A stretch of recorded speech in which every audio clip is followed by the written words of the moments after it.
Good morning everybody, and welcome to the Boxing Day edition of Safari Live here on the western fringes of the Greater Limpopo Transfrontier Park. 8 million acres of magnificent wilderness wonderland, and we're sitting on the western fringes, like I say, on Djuma, and Arathusa is off to the western side. There's the full moon that is about to set as the dawn breaks. Just over there, 3 giraffe, who we were watching yesterday. My name is James Henry. On camera is Tebs. Hello, Tebs. Give us a thumb, Tebs. Come on. There we go. There's Tebs' thumb. Still flying solo in the final control is Louise Pavid, and on the other vehicle, the inimitable Nat.Geo Smith, being filmed by drone commander Andrew Francis. It's a beautiful, beautiful morning. The sun is about to peep up behind this gardenia tree that the giraffe are eating. Roughly 20, I think it's about 23 degrees Celsius, which must put us at roughly 72 degrees Fahrenheit. I've kind of forgotten what I was supposed to say with regard to the weather. Anyway, you know, it is very early in the morning, and you're most welcome. Sorry, 23 and 67, I knew I was close.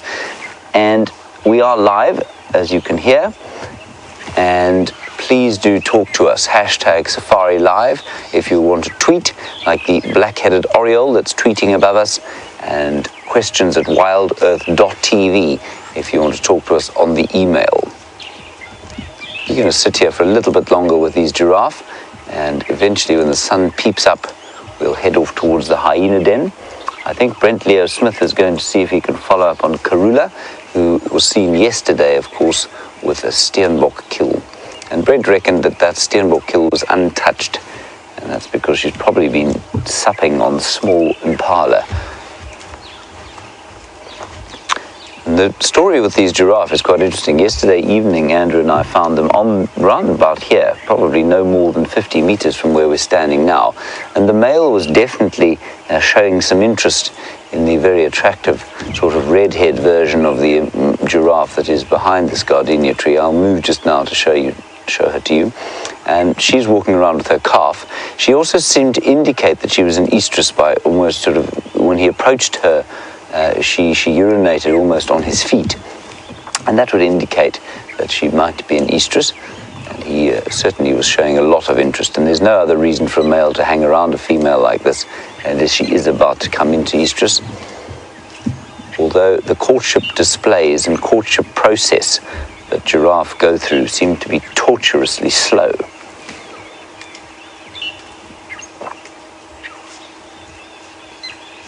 Here comes the little one now.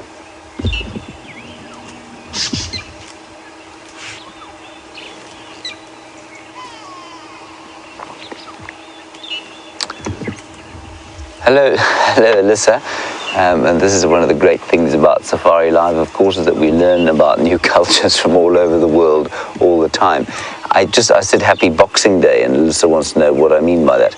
Boxing Day, I think, is a British tradition where British children, after Christmas Day, would box their old toys, put them in boxes, and then give them to the poor. And that's why it's called Boxing Day. I thought that was a well-known thing from around the world, but I think it's obviously just a British thing. Quite a nice tradition, really. Should possibly be reinstituted. Isn't he a lovely little... I think that's a young male. If I can... I'm going to ask Tebs to try and tap in on his undercarriage there, Tebs.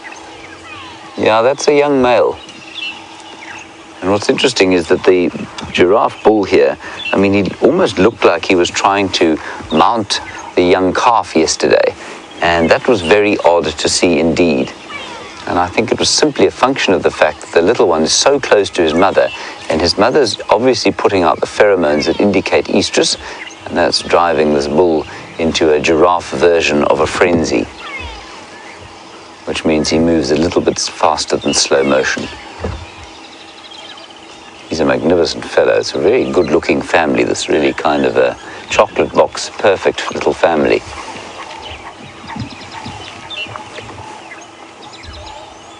Right, just before the sun peeps up, I'm going to reverse around and let's have a look at that female.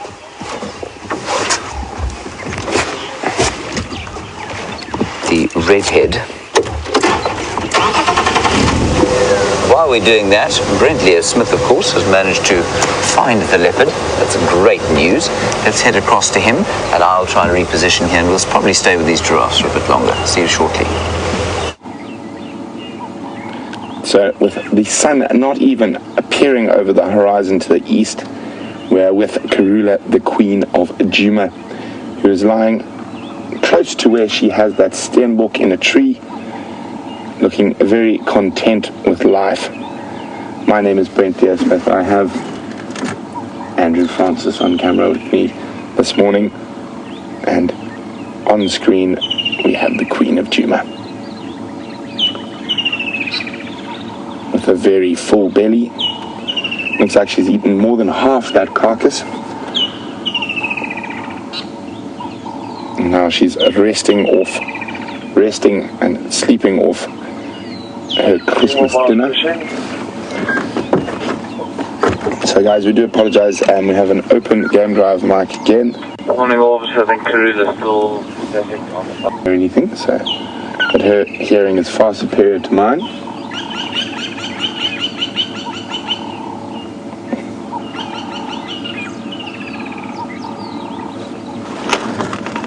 Can you see anything behind us, Andy? So there is the tree that the killer's in, on top of a large termite mound.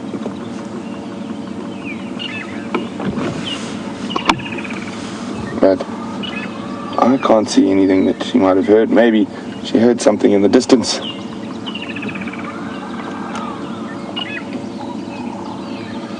And what a way to start the Boxing Day safari.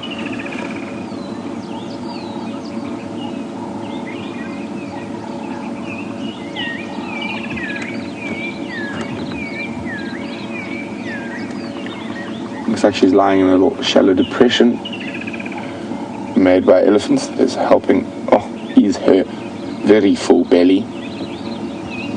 And for our new viewers out there, isn't this a perfect opportunity to see that distinct spot pattern between her eyes that spells out the word wow.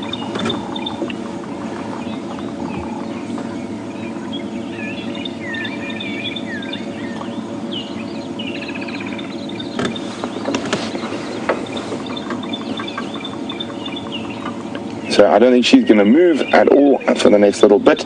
So James has got something stunning to show you.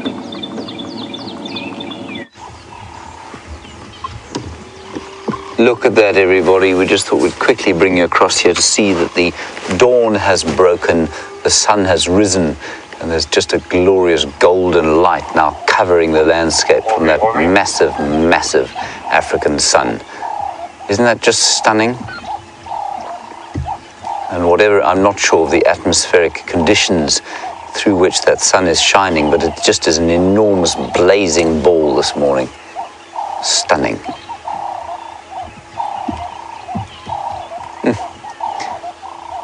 Just incredible how fast it comes up. All right, let's head back to Brent and the inimitable Karula. We're going to head off towards the hyena den, see what we can find there, and I'll keep you updated as we go. See you very shortly. And you'll see my tracks heading west. So we are back, and still with Karula, who is sleeping off the remnants of her Christmas meal. And we're going to stay here for a little bit longer, but then I think we're going to see what else we can find. But we will definitely, or James or myself will be back here throughout the sunrise safari, and hopefully she's still here for the sunset safari. I don't think so. There's not that much meat left, but you never know. Maybe Karula's taking the day off and relax around the termite mound.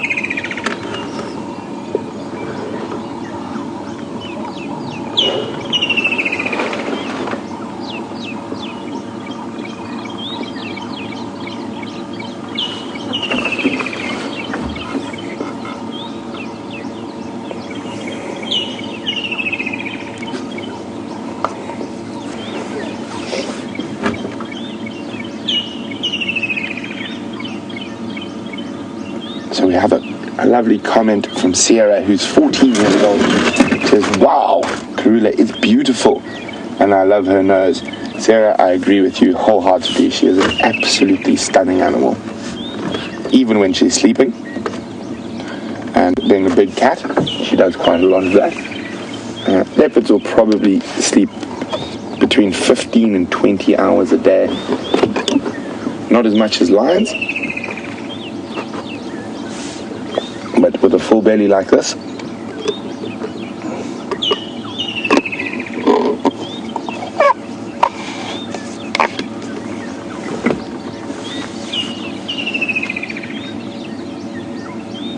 you can see nice and cool this morning, about 20 degrees Celsius, 76 odd Fahrenheit. And Karula and Andrew and myself are definitely enjoying the cool morning after the sweltering heat of yesterday's sunset safari.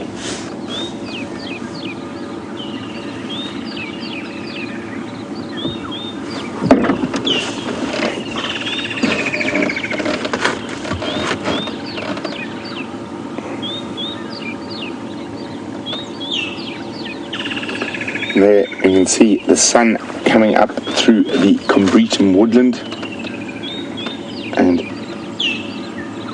Sarah, who's 18 and from Ohio, a very good morrow to you, Sarah, would like to know who had this territory before Karula.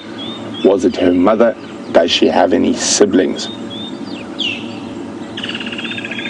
Sarah, it was probably her mother, if I remember correctly. Her mother's name was Safari, and she had one eye for for a great part of her life. I'm not sure who Karula's siblings might be, but I'm sure she would have had many over the years. So what happens with female leopards is when they give birth to a female cub, they will actually give up a core part of their territory to their cub, to help it get a much better start in life, and they will move off and challenge for a new territory or operate in a smaller territory.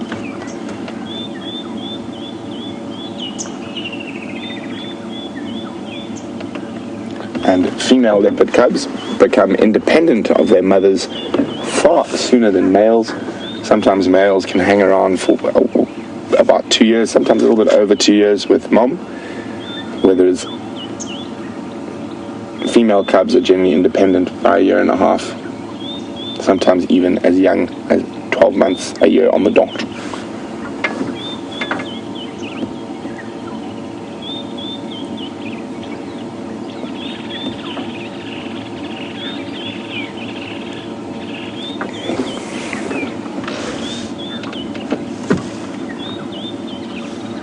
Oh, tight kitty. So she has got that very full tummy. Andre is wondering how fast can she run with a full tummy. Andre, don't worry, that belly will not hinder her speed, and she runs at about 24 meters per second is her top speed. It equates to about 90 kilometers an hour. Leopard is a stalk and ambush predator, so generally they will make sure they're within 5 meters before bursting that speed, and they don't keep it up for very long.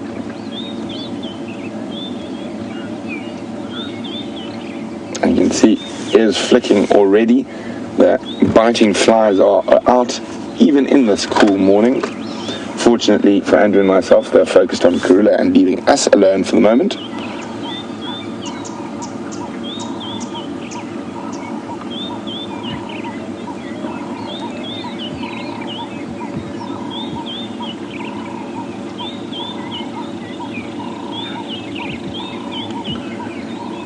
As you can see, she's lying down quite close to the termite mound, but out in the relative open. And Ginny Nins is wondering, is this normal for a leopard to sleep out in the open? It is, Ginny, and although leopards do sleep in trees from time to time and cache their kills in a tree, most of the time when a leopard does its sleeping, it is on the ground. The reason she's out in the open at the moment, it's cool, the sun isn't fully up yet, Once it is hot, she would move into the shade.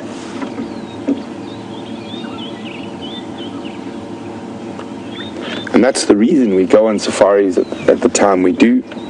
We want to be out where it's cool, where leopards and lions are either moving or out in the open, rather than hiding in the deep shade. Here we go, the sun is about to pop above the tree line.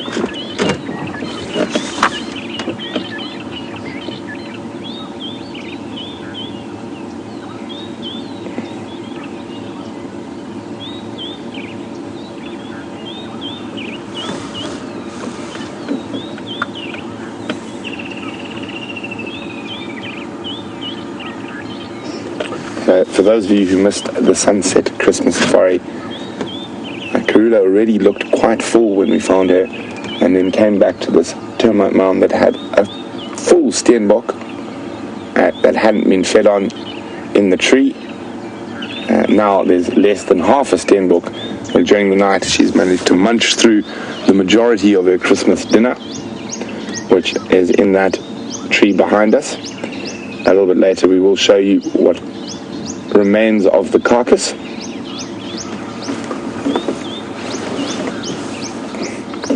So we're going to spend a little bit more time here, if she decides, hopefully she decides to get up and climb the tree just now.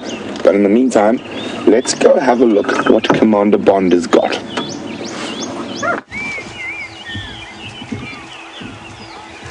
Hello, we'll have another wonderful learning opportunity to see these hyenas and their amazing interactions here at the den. At the top there we have Corky, living up to her name, corking that entrance hole to the burrow. Her two twins, D1 and D2. I've yet to be able to distinguish between the two. One's got a bit of a more scarred face, I suppose. And then we did see the November sticking her 7-week-old head out of the top of the den, and then she went back inside. That's her mum there, moving up towards the den. And calling, hoping that the 7-week-old will come out. But normally doesn't come out while the very dominant Corky is around the top of the den there. Normally November stays well inside. And this is fairly typical sort of submissive behavior that we're watching, where Pretty, who's on, we can see now, is sort of showing deference towards the dominant female and her youngsters, and making that very low call.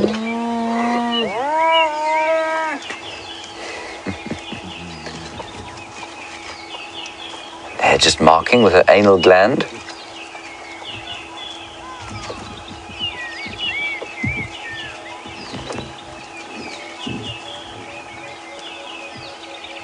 And then the others that are here, there's another fully grown adult down bottom there. And two, no, well, sort of almost fully grown adults. I'd say these are probably actually a year old. And then May in the middle. There's May coming towards us now, just to say hello. Very fluffy.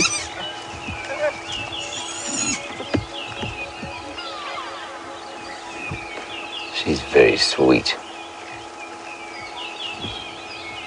So, some lovely interactions going on here at the den. We'll sit around and see what transpires. Little ones are getting a little bit more bold every day I see them out. Just popped over the top there. Now let's see, this will be interesting to see if they stay over the top, we'll move around to the other side. But now watch, the other adult is going to go up and try and fetch November out of the den. Watch, here we go. Just quickly check to see where Corky's gone. Don't want to move, there she is. Hello, little one. See, as soon as that domineering female goes away, November pops out to say hello. And before the domineering female, Corky, had arrived with her twins, this little one here was running around the vehicle all the way around the bottom of the mound. And as soon as that Corky arrived, clearly a very dominant female within the clan, so November stayed up near the den all the time. Here she comes. Oh, sweet.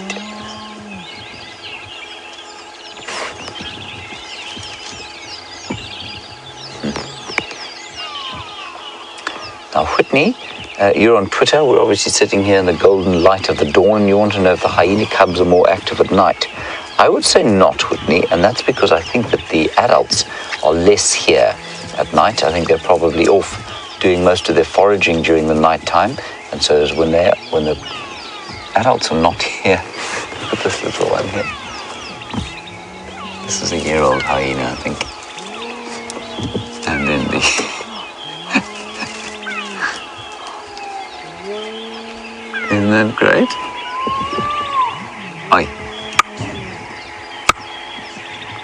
Just don't want it to take the wheel hub off.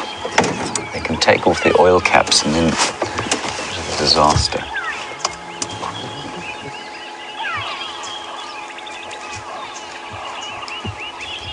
There we go. There's a great deal of marking going on.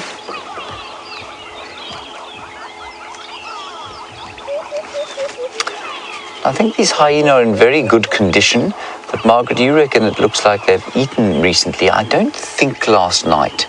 When a hyena gets full, their bellies really look amazingly full, and I think they're certainly in very good nick, but I don't think they had an enormous meal last night.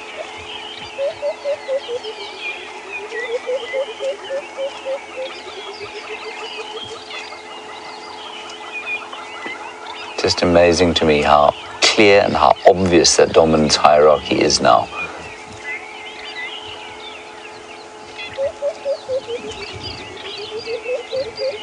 Little November, perfectly happy now to spend time out of the den.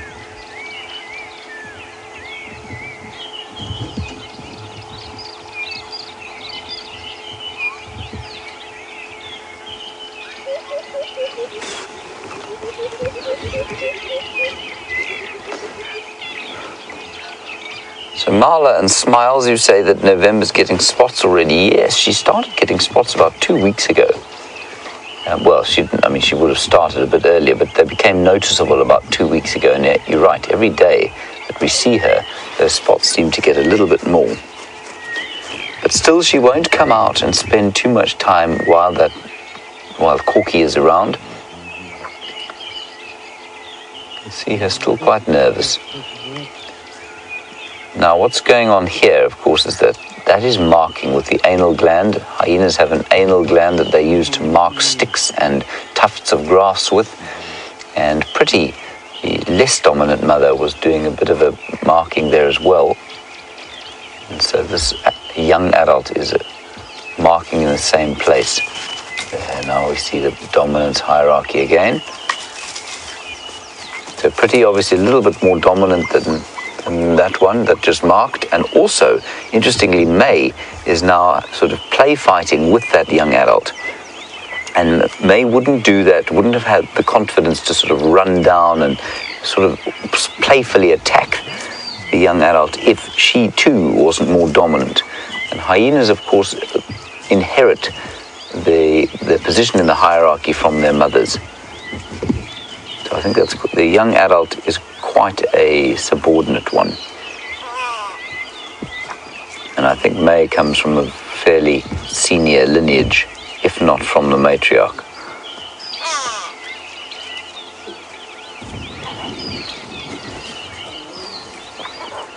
And interestingly, no, Julia from Houston, you want to know if I can smell the anal pasting from the car. No, I can't. I have smelled it up when I've got up close to it before, but I can't smell it now, no. These hyena dens are surprisingly smell-free.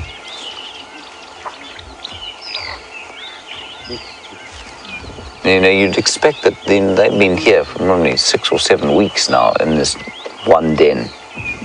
And you'd expect there to be a fairly foul odor coming up out of the hole, but it's actually very smell-free.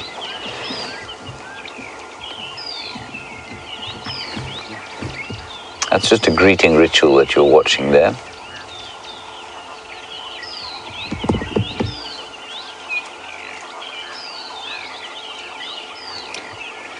These are all females, as far as I can tell. There are no males here, unless, I think one or both of the twins is probably a male. And Judy, you want to know if the males also anal paste? They do, yes. Even that little one is trying to do it now.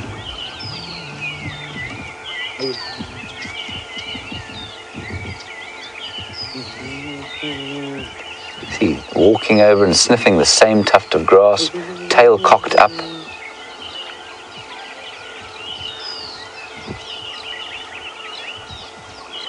Oh, too sweet, that little hyena.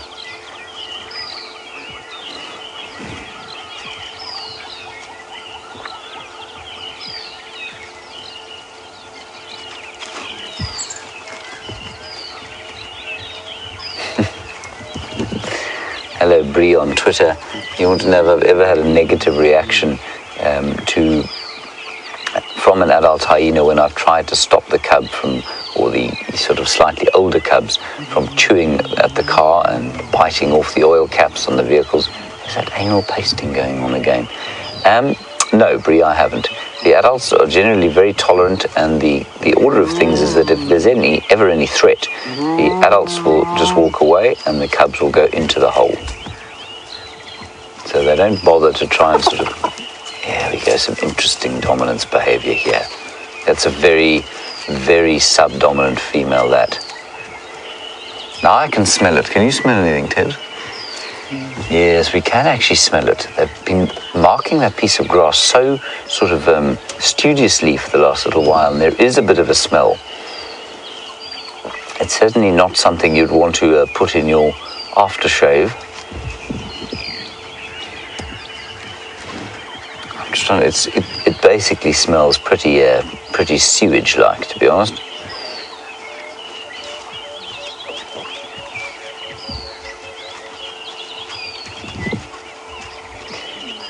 Rebecca in Santa Barbara, it's our absolute pleasure, and it's very good to hear that there are 7 new viewers with you watching and that they are hooked. I'm very glad that they're hooked.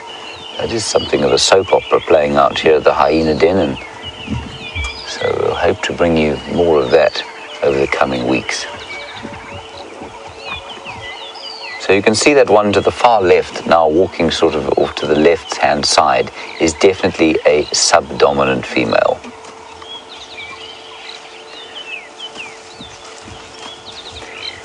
Now, hello, Kachino John. Yes, you are correct. I have given names, or we have given names to these animals simply because it became so awkward. I was talking about the female with the sort of bald head and bitten ear, and the ooh, lots of dominance hierarchy stuff going on here.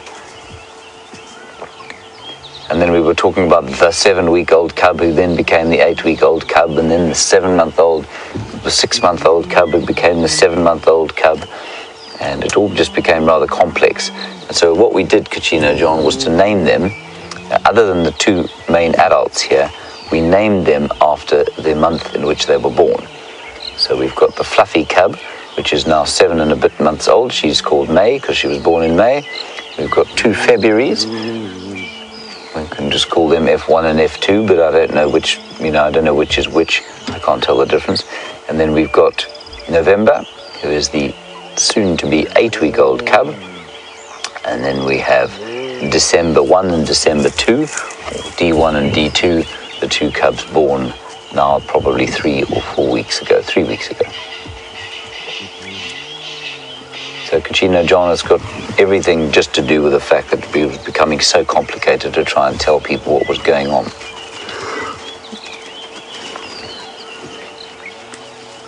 And interestingly, Brian, they've been at this den site for much longer than I thought they would. I think they've probably been here almost 6 weeks.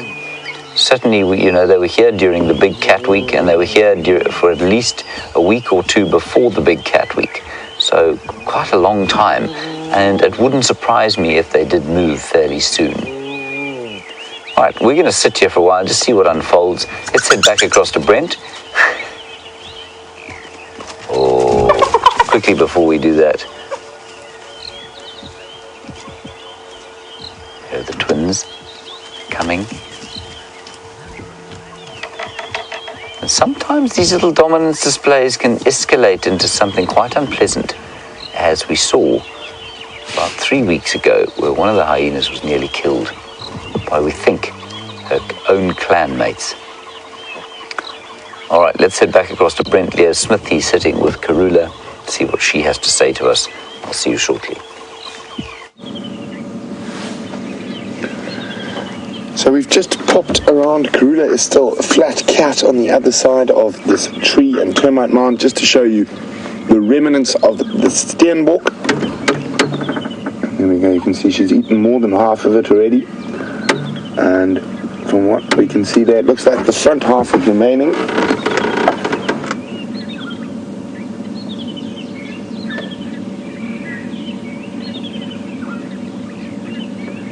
You can see the flies already on it.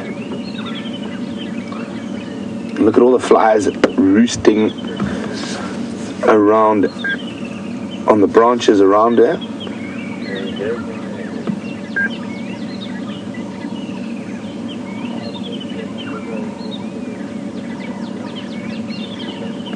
Sorry guys, this is on the Game Drive channel.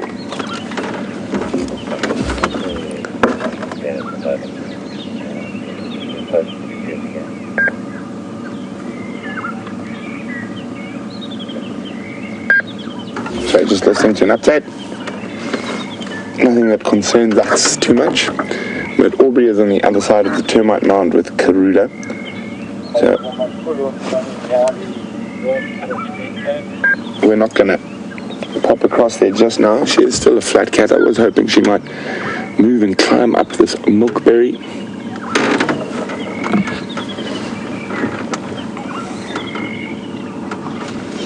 So a quick recap on what happened yesterday.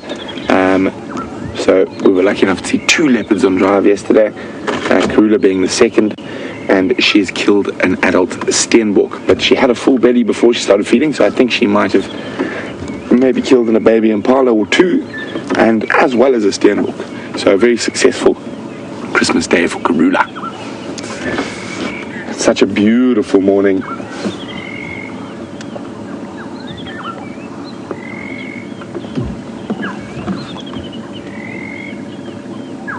Very, very still, not even a breath of wind.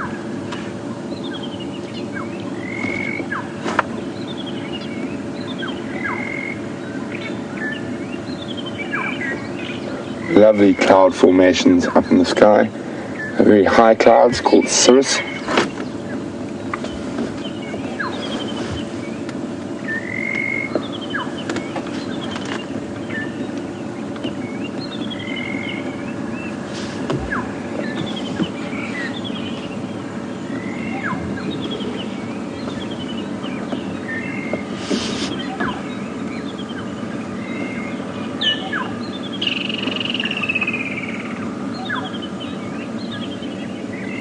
Go. That's the remnants of Karula's meal. Still a little bit left to be eaten. Sounds like Aubrey's on the move, so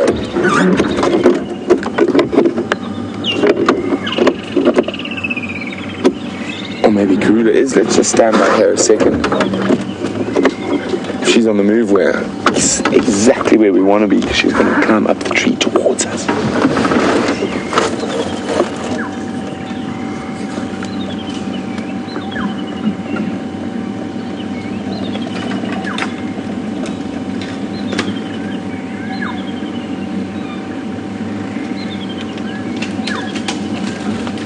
I'm just going to ask Aubrey now when he gets a bit closer whether she's on the move or not.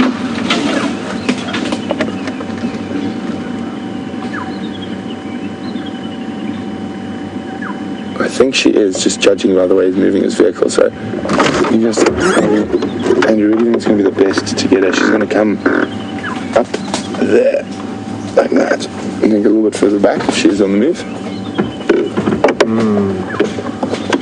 No, she's not on the move.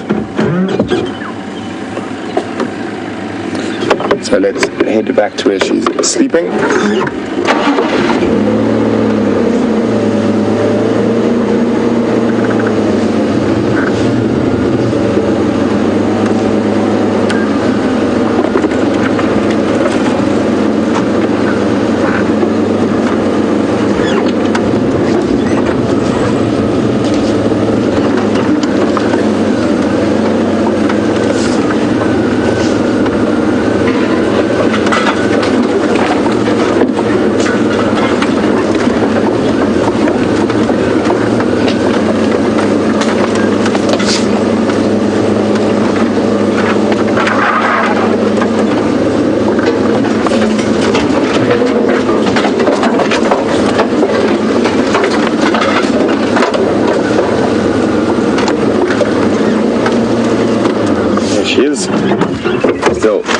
lying in her little hollow.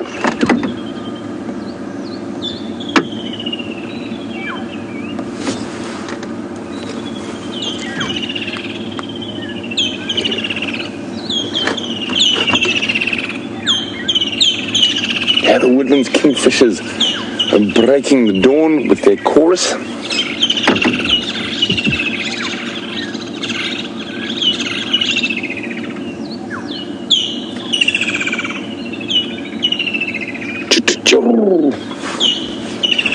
And what a way to start the sunrise safari.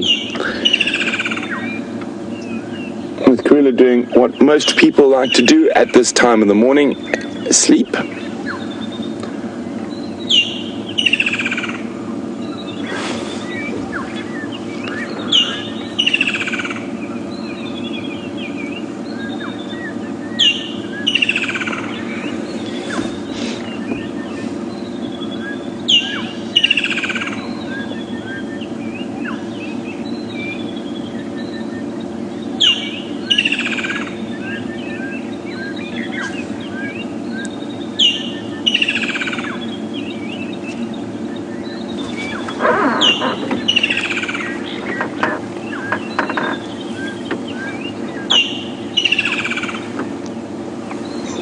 You can see the early morning light starting to touch Karula's back as the sun gets a little bit higher in the sky.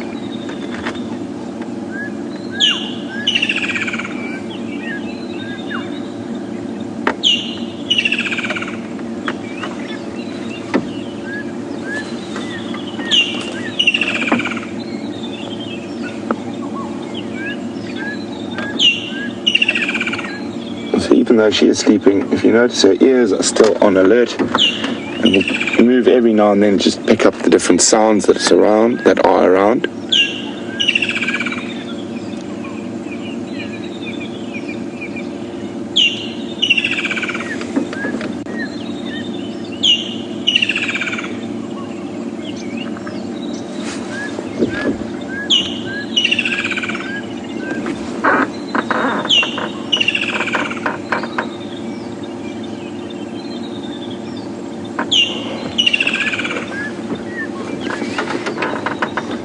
So more and more photos on Twitter would like to know, do leopards have a preference for certain trees, or is it more just a function of getting the kill off the ground and height?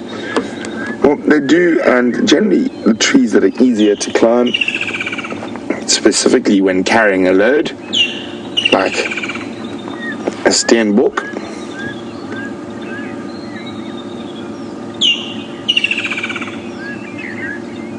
so I think it's more a function of accessibility. In this area, leopards hoist their kills more often than not because we do have a high density of hyenas.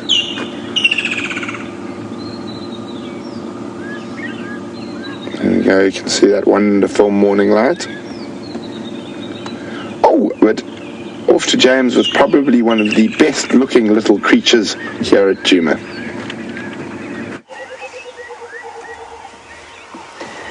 He obviously wasn't referring to me, everybody. There's a pygmy kingfisher there, isn't that beautiful? And quite fascinatingly nesting in the same hole that the twins belonging, now named D1 and D2, belonging to Corky live. And that hole is the one just over there, above which Corky is lying. And things have calmed down here at the hyena den.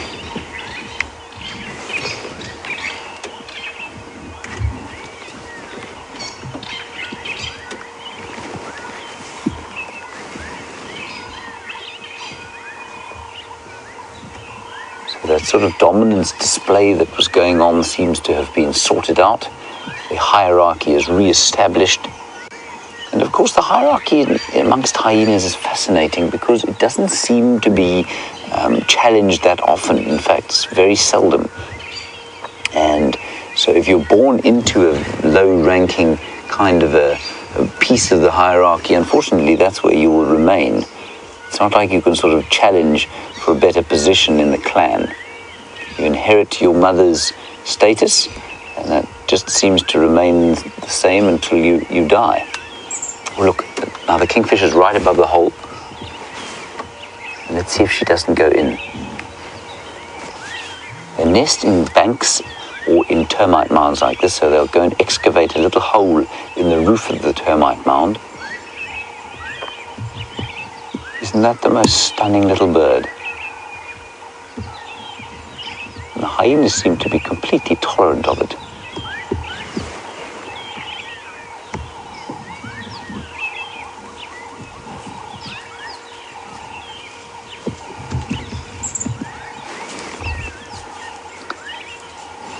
Marisha, interesting question. You want to know if the adults are tolerant of the subordinate cubs. Marisha, they are not always. And as we can see with... here's little May. She's come to say hello to us.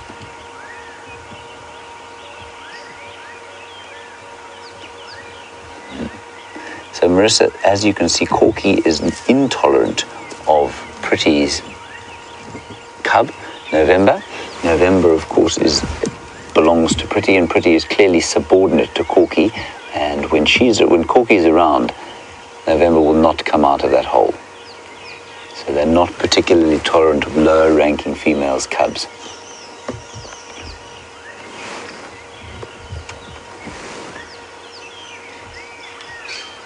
She's a beautiful hyena, this. And that's just a function of the fact that she hasn't had a very hard life yet. She hasn't ever left the den any length of time. And so she hasn't had to go through any of the fights over food or territory that many of the other clan members would have.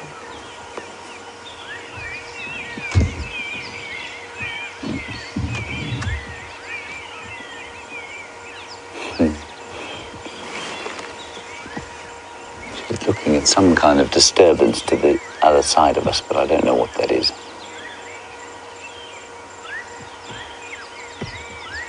Oh, it looks like getting sleepy.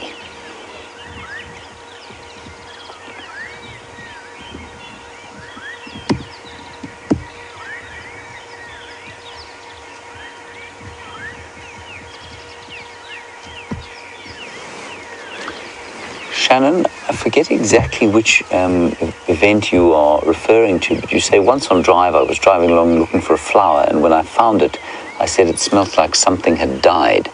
I can't remember exactly which one I was looking for, but you say, could it have been that that area had been marked by an hyena's anal pasting? Yes, it could be, certainly. Tebs and I are sitting here now thinking, I've basically told you a lie. I said that the place wasn't smelly. Since they've been anal pasting that piece of grass, there really is a fairly foul and very strong odor around the place that smells like a mixture between hyena dung and rotting flesh. So yes, it's not nice at all. So Shannon, yes, that is quite possible. I'm just trying to remember. If you remember what flower it was, I might be able to more accurately tell you.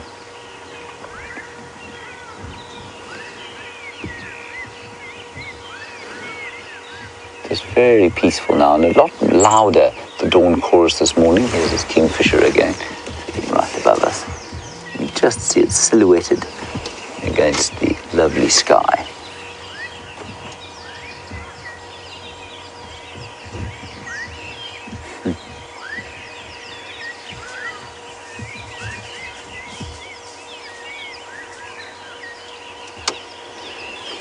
Now, like I say, these kingfishers are nesting within the hole that the two twins, D1 and D2, are living in.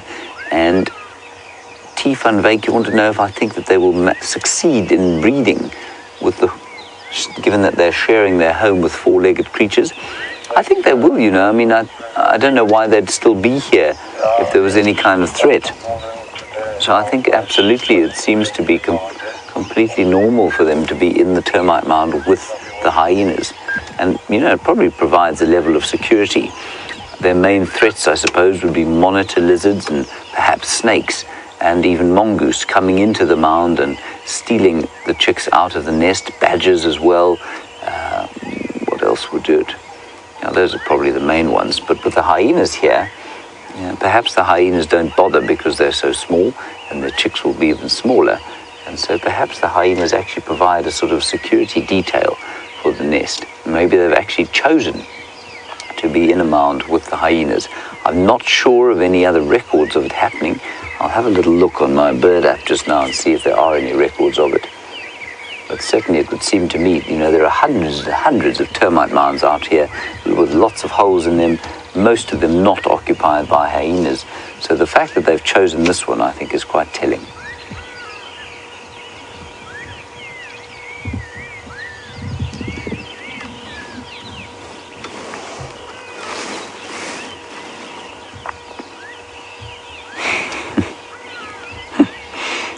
Safari Dean, you want to know, obviously you've been watching for a while and the flies have been quite astonishing over the last few days. You want to know if we could keep a kingfisher and train it to keep the bugs off us. Safari Dean, I think that would be very difficult indeed. And I think the best option for a bird like that would probably be an oxpecker or a little flycatcher that could sit on your shoulder and hawk away the insects, even a little bee-eater. In fact, a little bee-eater would be my choice. I'm not sure how effective it would be. All right, we're going to leave these chaps. They don't seem to be doing much more. We'll head along the northern boundary towards Buffelshoek Dam, see if maybe there aren't any dog tracks coming across, but it does seem to me that those dogs have absconded somewhere where we can't see them, unfortunately. Like I was just saying, a slightly louder dawn chorus than yesterday. Lots more in the way of orioles, white-browed scrub robins, ring-necked doves, chagras, and smaller birds like the tawny-flanked prinia, chip, chip, chip, chip, chip, chip, chip. Some long-billed crombecs.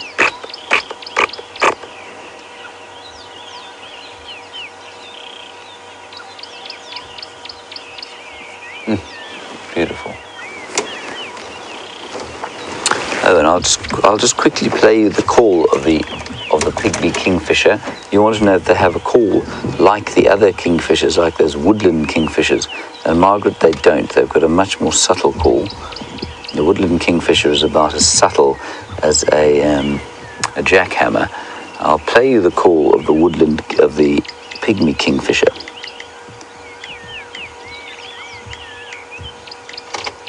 It's very lovely.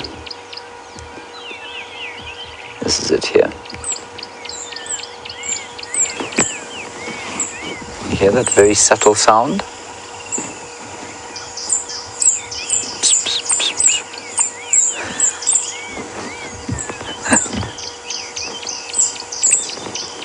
So that's the very subtle call of the pygmy kingfisher.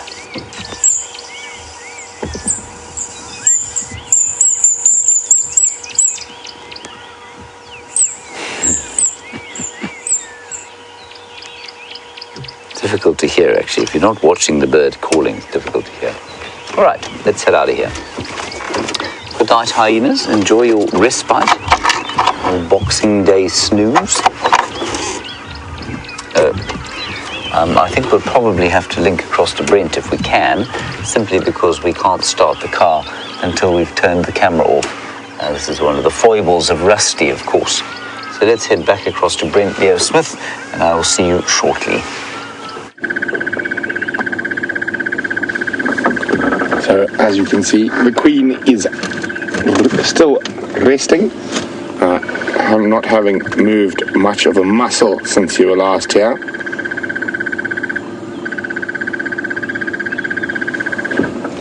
So I think we're going to give it a few more minutes and then we're going to move off from here and come back a little bit later on the safari.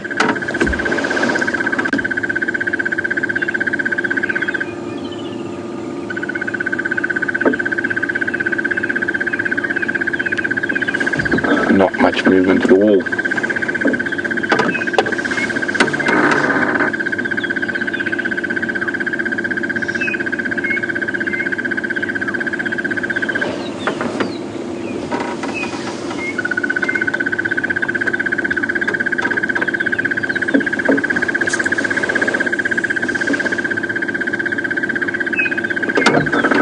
So as we watch the queen fast asleep in a nice cool morning, Jenny M would like to know do we ever see leopards dreaming like we would see sometimes with domestic cats and dogs? We do, not as common, but we do sometimes see them dreaming, twitching tails, legs, ears.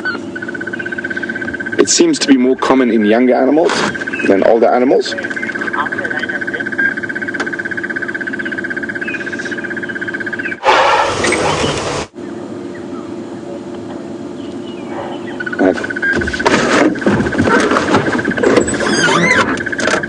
See how her ears still moving.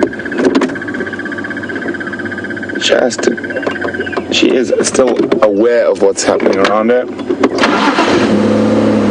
as you can see, she takes zero notice of us as we start the vehicle. She's going to be sleeping for a while still. We're going to head off and come back later in the safari, or James might pop in here a bit later. And poor James hasn't seen leopards for a while. They don't seem to like him at the moment.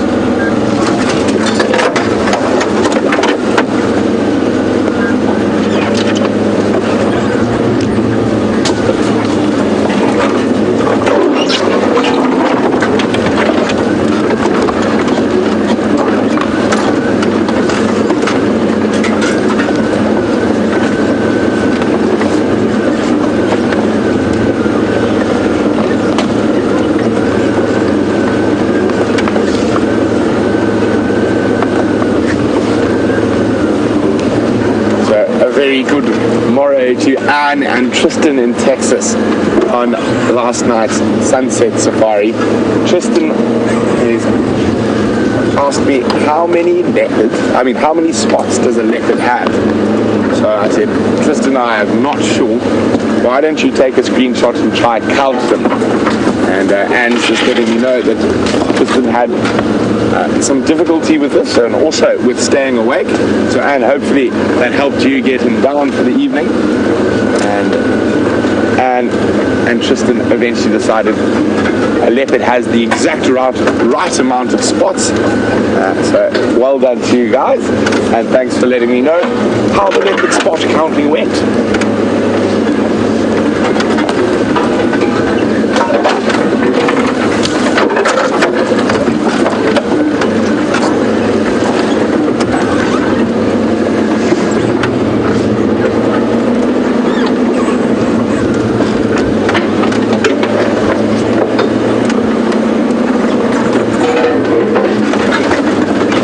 I wonder what else this beautiful African dawn is going to hold for us.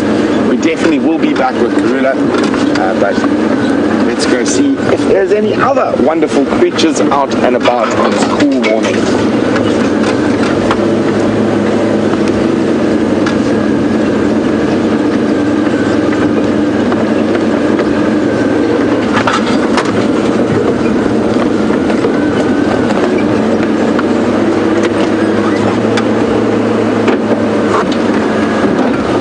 Be on the game drive radio for a second. Stations leaving Karula, lying up in the same position. Have there been any other updates for the last half an hour or so?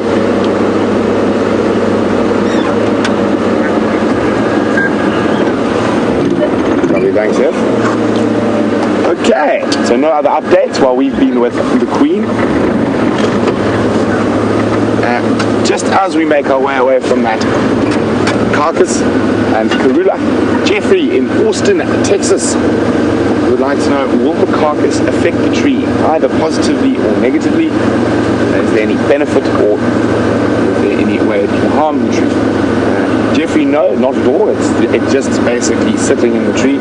It's not going to make a difference to the tree either way, whether it's there or not.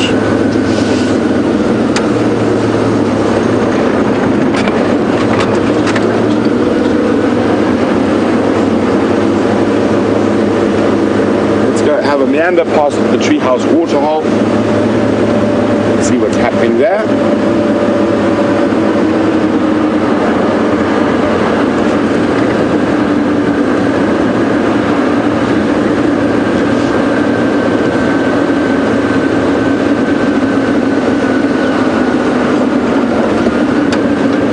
beautiful clouds, as I said, called cirrus.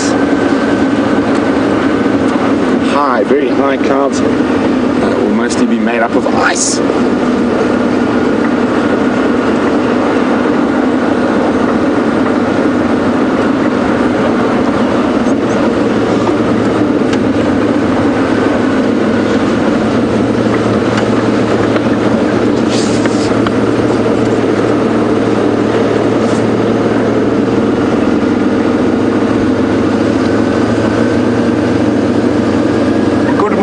To Miss Jen in Dallas. It seems Texas is wide awake at the moment. Lots of questions coming through from the Lone Star State. Miss Jen would like to know, how long have I been living in the bush, and have I possibly lived in the bush longer than the other presenters? Well, apart from a year in Johannesburg and 2 years Cape Town and overseas, out of my whole life, 3 years is the sum total in 32 that I have not lived in the bush permanently. So with that taken into account, I would say yes, I've probably lived in the bush longer than all the other presenters. Been very, very lucky.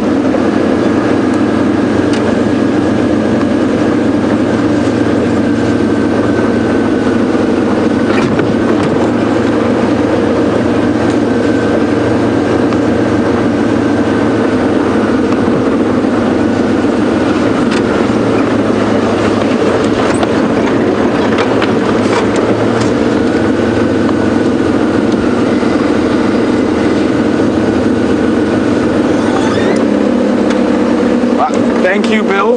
Bill says, nice job on the table set up for Christmas lunch yesterday. Well, after Andrew, Louise and James made such a big effort with the Christmas Eve setup, I thought if they're coming across to where I live at the swimming pool, I might as well put some proper effort into it. And our main centerpiece, believe it or not, was actually an elephant femur. There's something we very seldom get on camera. Is it still running, Andrew? A slender mongoose. It's moving at high speed. Might stop. It's not stopping. It's still going. And it's going. Might stop in that little bit there. It has. Okay, this is going to be quite difficult to spot.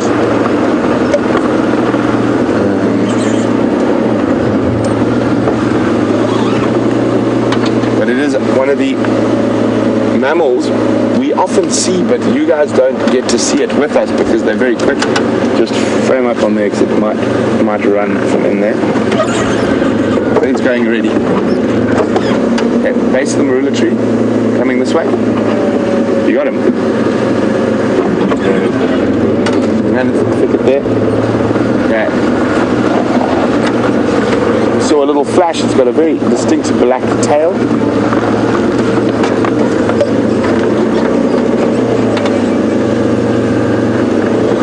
Might be able to get a visual. So it's sitting there.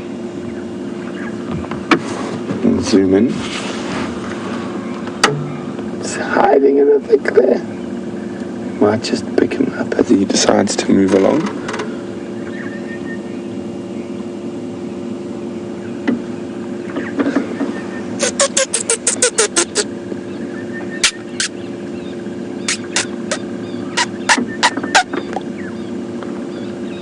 There he goes, he's coming out to the right, Andrew. There he is. Look at that, isn't that incredible? Off it goes. You can see how quick they are, which makes them so difficult.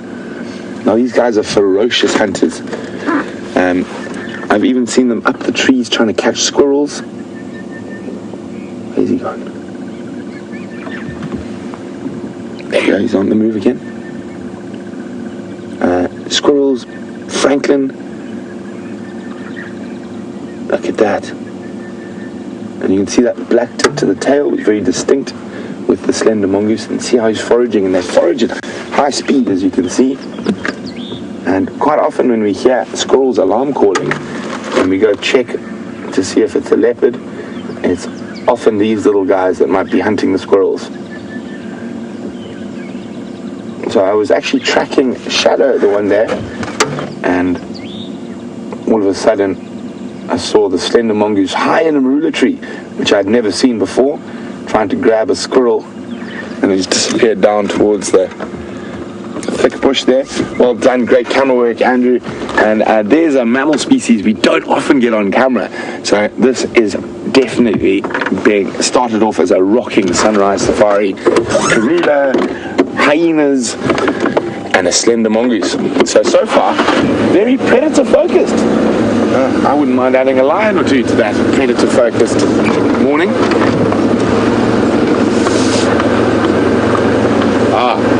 Now this is a challenge for James.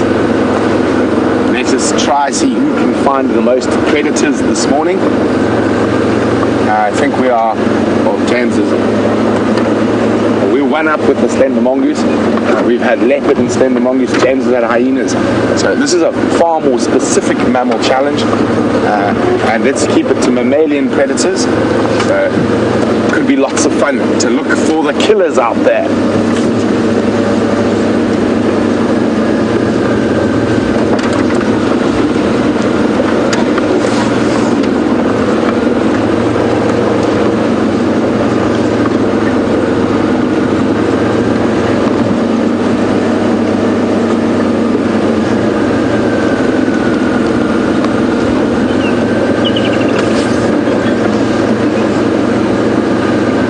Cat in Florida.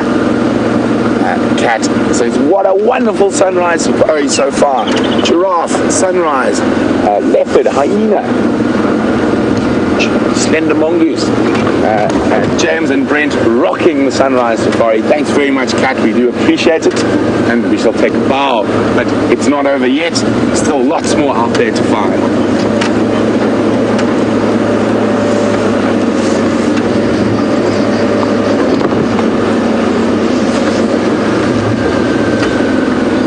See what area James is working, so I can work a different area.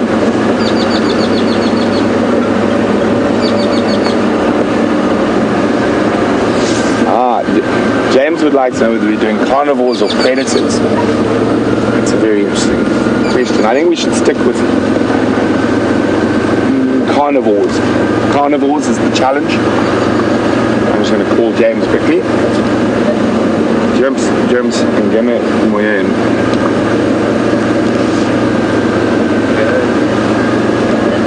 Jamesy, what area are you working at the moment?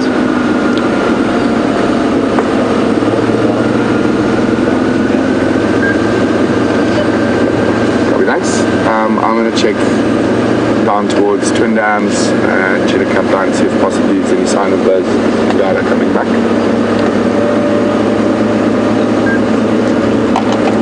James is busy checking the north. We're going to check down towards the southern boundary and the eastern boundary.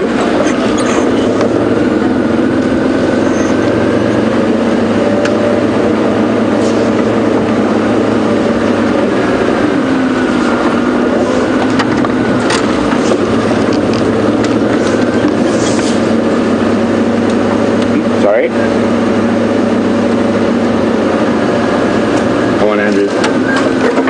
Eyes open.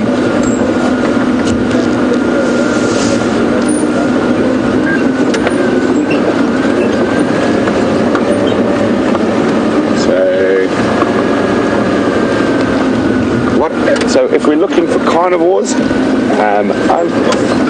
you guys let me know what other carnivores could we possibly see here on Djuma and Arathusa private game reserves, and send your answers through to questions at WildEarthTV, or just use the hashtag SafariLive on Twitter. And not only have you sending answers, if you'd like to just ask us any questions about what's going on in the bush and what we're seeing, anything you might have pondered about the great wide wilderness, or African wilderness should I say, don't feel shy to ask.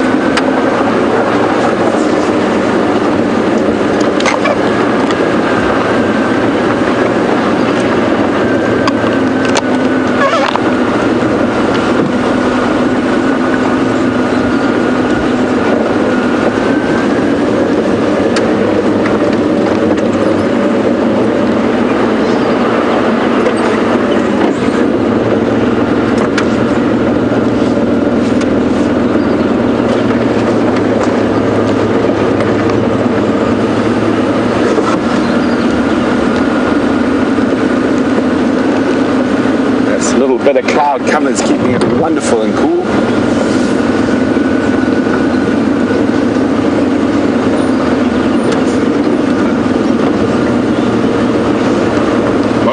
It seems like Gresha in Texas has picked up on a little sidebar on the challenge. I said name the carnivores or members of the order Carnivora that we might possibly encounter on this sunrise safari. And I'm afraid I'm not going to be able to answer your question because it will give away some of the answer, Gresha. But mongoose are of the order Carnivora, and Gresha would like to know how many mongoose species do we get at Djuma. I think you're going to have to look that one up.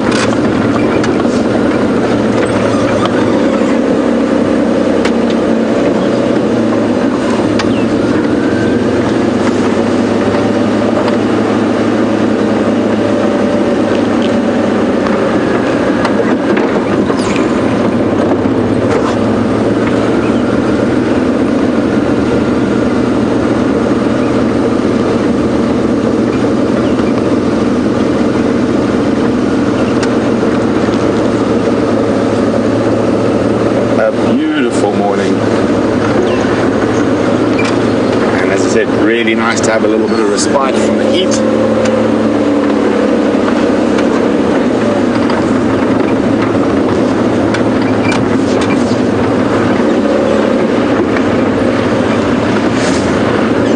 Quite a few elephant tracks around here, but they look quite, well, not old, but from last night. So it's possible the Ellies have moved quite a big distance since then.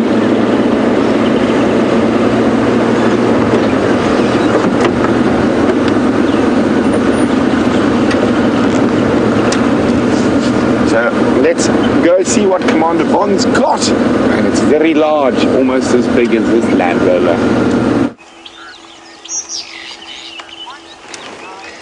Look at this mud bespattered hippopotamus coming out of the mud here at Buffelshoek Dam, which is now dry, of course. Well, dryish. I can actually smell the mud on the back end of that hippopotamus. Just sneak a little bit forward. There we go.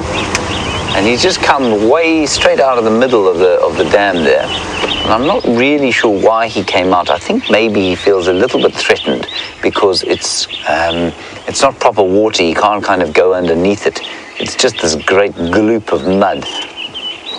And it was incredible to watch him kind of blast his way through there. He just sort of, he didn't obviously make any attempt to walk on top. He just kind of plowed himself a path through that mud. And having been in there yesterday myself, it's very unpleasant and it looks like it's quite sort of easy to walk along the top of, but it really isn't. You sink horribly into it, and those pieces of clay there have got tremendously sharp edges. And the other thing that's in there, of course, are a lot of fish bones. And those fish bones are like little razors, little needles and razors. Slice you to pieces. But obviously, for something as large as a hippopotamus, it's not going to make any difference. But a hippo, this is seriously suboptimal territory. This is really desperation stuff. For a young bull to be using this as a home, it means that they're under serious pressure in the more sort of salubrious neighborhoods of hippopotamus habitation. So down in the river and at the bigger dams, obviously, water is shrinking as the drought progresses, and so the habitat for young bulls like that is obviously much diminished, and the older bulls are throwing them out. So I'll be interested to see if he comes back here today. He obviously just didn't feel safe as we arrived, so he pushed his way out and has wandered off into the bush there. And you want to be very careful on foot when you're walking around an area like this. There's a hippo in the bush, and he feels threatened by the fact that he can't get to water. That's when a hippo becomes dangerous. So we talk a lot about potentially dangerous animals. Well, a hippopotamus out of the water is potentially dangerous.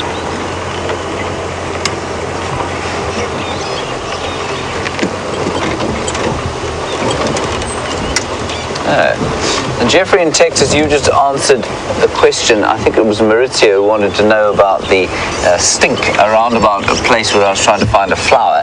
And you say it was a leopard orchid flower in a tree, and there must have been a smell around there. Yeah, it could well have been a hyena anal pasting in an area like that. Certainly the flower of the leopard orchid, quite nice sweet scent to it. And I've tried one now on for the last 2 days.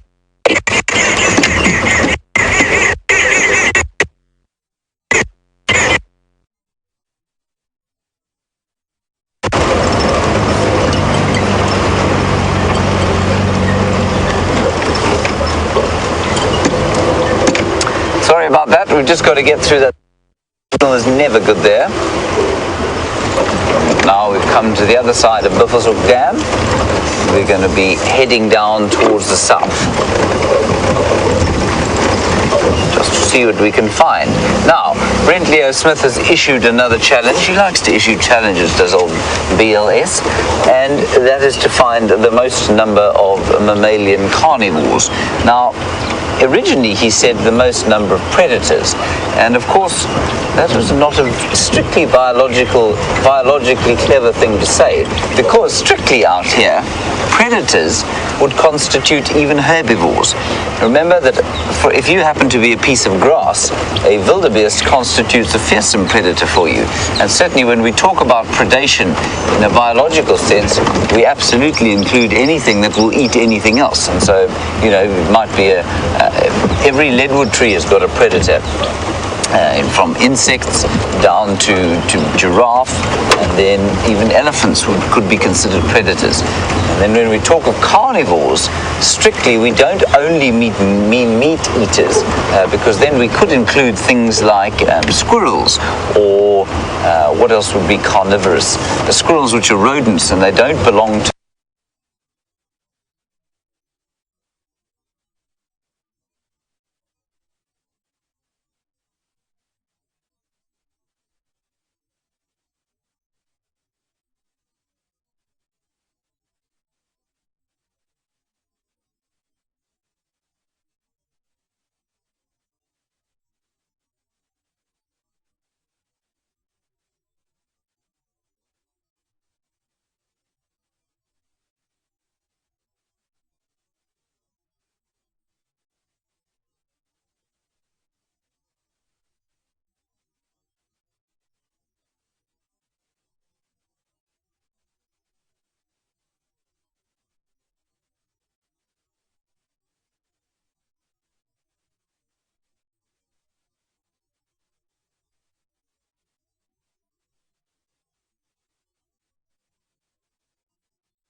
We're driving very slowly along here in Rusty, because if we drive faster in Rusty, Tebs will be bounced clean out of the back of the car, and then I'll have to film myself, and we definitely don't want that to happen.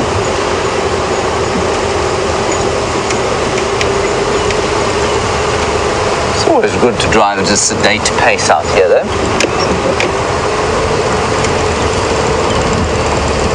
It's when you spot the most things.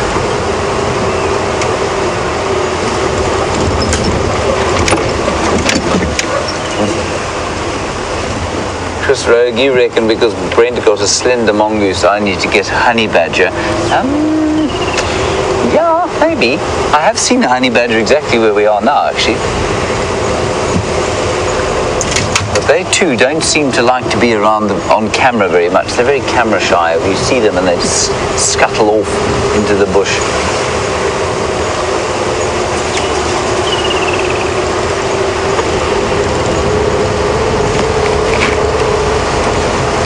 Let's go on to the cheetah cut line, which is the far eastern boundary. There's actually a bit of a nip in the air this morning. It's lovely. After the heat, yesterday's temperature was just perfect as well. Really, it was wonderful. They say that we might get a bit of rain today. They say this quite often, though, and they are normally wrong, whoever they are.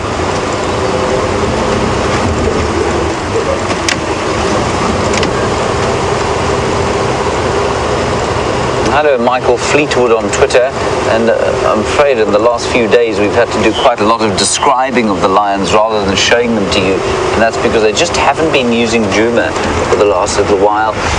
Michael Fleetwood, you want to know what the background to the Birmingham Boys is? The Birmingham Boys were first seen during Big Cat Week last year, and by Hayden, I think Hayden found them, and they were young then. They were probably about just over 3 years old. They're now probably sitting at about just over 4, obviously. It was about a year ago. And they come from a farm called Birmingham up north in the Timbavati, and that is also part of the Greater Kruger National Park. So when I use the term farm, I do mean a sort of private piece of land, but within the Greater Kruger National Park, in the Greater Limpopo Transfrontier Park. And that's north and slightly to the west of us. And they were born to a pride in Birmingham, on the farm Birmingham. And one of the interesting things is that 4 of them seem to be brothers, I think, or certainly very closely related, and the other is slightly older and looks very distinct from them. So I don't think all 5 of them are from the same mother. Well, they're definitely not from the same mother, all 5 of them. And they may not even be from the same pride, all 5. That other one may have joined them. Anyway, they then pushed south into this area, and for a year they were kind of nomadic, and their presence was only known through the number of buffalo that they managed to kill and eat. And then eventually, I think it was in winter this year, probably around June, on a very misty morning, they actually decided to sort of push home their advantage. They made a genuine kind of invasion.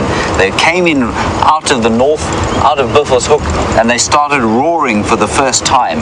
And the 2 Matimba males, who are much bigger than them, but obviously only 2 of them versus 5, were sitting around just to the south of where we are now. And they roared a bit in a kind of challenge, and those 5 Birmingham males ran into the south to see if they could catch the Matimba males, and the Matimba males scuttled off and haven't been seen since. Not in this area. They seem to have carved out a small territory for themselves around Londolozi, which is to the south of us here. There's a diker on the road there, and that's been the last we've kind of heard from them. But the Birmingham Boys have been around here, and they've created enormous upheaval. They've killed a number of females, certainly from the lion pride that we used to see the most often, the Nkuhuma pride, and the Nkuhuma pride seems to be making their way back into this area, but for months now we haven't seen them. Mainly, I think, because they're trying to stay away from these marauding males, and they've certainly killed all the cubs from the Styx pride. That's entirely normal for a coalition takeover of an area. And so that's the background to the Birmingham Boys. And just remember, for those of you who are new viewers and those of you who are inexperienced in the safari game, which is of course what we do now, pride, when I use the term lion pride, that does not, it specifically excludes the males. They are not part of the pride. And so we refer to a male coalition, which would be the Matimba males and the Birmingham Boys. Those would be the 2 coalitions that were sort of fighting over the territory, and they would then have, within their territory, they will have a number of pride territories. In the case of the Birminghams, they've got the Styx pride. I think there are 2 versions of the Styx pride, and they've got the Nkuhuma pride here, and Talamati pride will eventually fall under their ambit, but at the moment the Talamati pride are 5 females, and I think there are a few youngsters too, and falls under the protection of the Salati males, also 2 big mature males. So there you go, Michael Fleetwood. That's the background to the Birmingham Boys. And of course one of them was seen mating on the Djuma Dam cam 2 days ago on Christmas Eve actually, with one of the Styx females, we think. No more tracks of lions crossing this road. That's why I'm on the eastern boundary, hoping perhaps they've come back across onto Djuma. But I don't see any tracks other than the tracks of a hippopotamus. And if you look down the road there, here comes Brent Leo Smith. You can see the tracks of a hippo here on the road.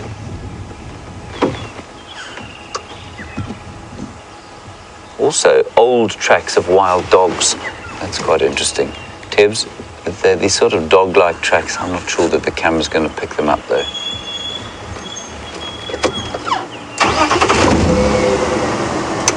Yeah, you can can see the hippo tracks there.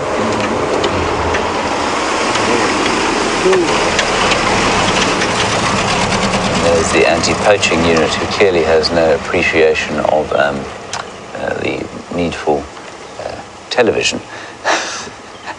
And that's a good thing, though. We don't want them modifying their operations for anything. They're doing a sterling job. We'll just wait here for them to go past. Brent Smith, of course, is making an approach. And for some reason, Andrew is wearing his Santa hat, or Brent's Santa hat from yesterday, which is, of course, very strange, given that the Christmas is now over.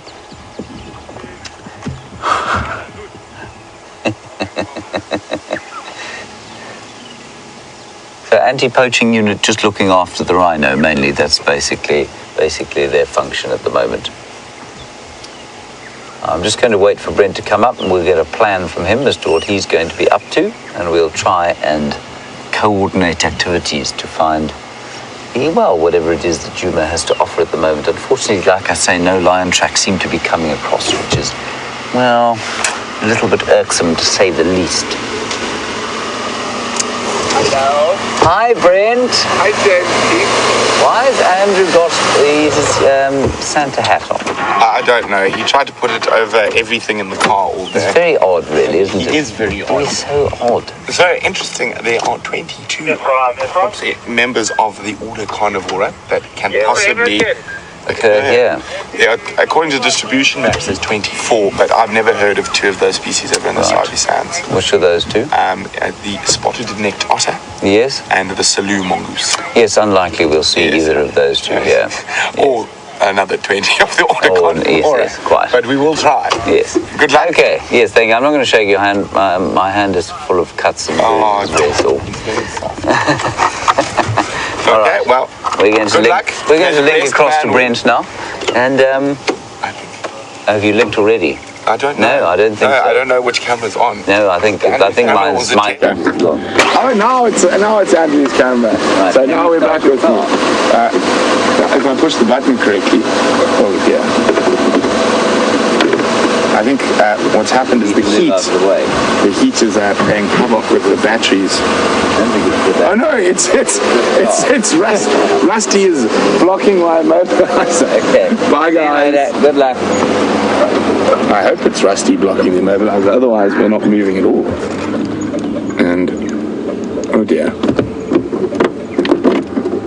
Yeah, there we go. Rusty is gone. We are now mobile. I think it was James just trying to slow us down to make sure he can get more of the Order Carnivora than I can.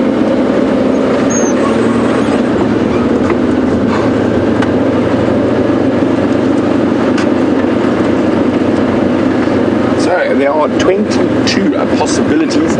As we mentioned earlier, it's very unlikely we're going to come across the majority of them. I think we're sitting quite well on 3 between the two vehicles at the moment. And I think we'll be very lucky if we get 5 on this sunrise safari, but I shall try. This is one of the reasons I came to this little area here. This is an area where I have seen the Millivora capensis a couple of times. I wonder out there who knows what Millivora capensis is. If you know what Millivora capensis is, send your answers through to questions@WildEarth.tv or #SafariLive. What is the common English name for the mammal of the Order Carnivora of the family Viveridae, whose scientific name is Millivora capensis? Andrew, do you know? No, Andrew doesn't know.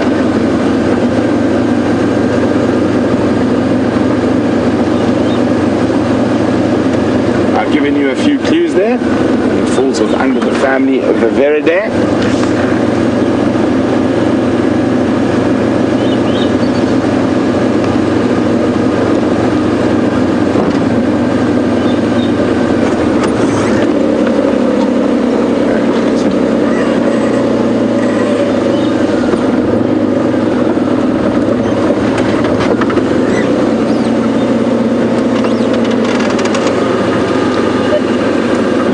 James.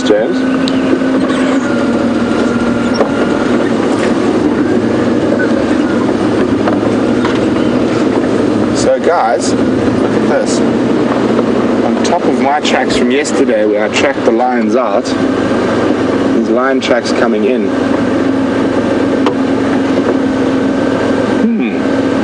Very interesting.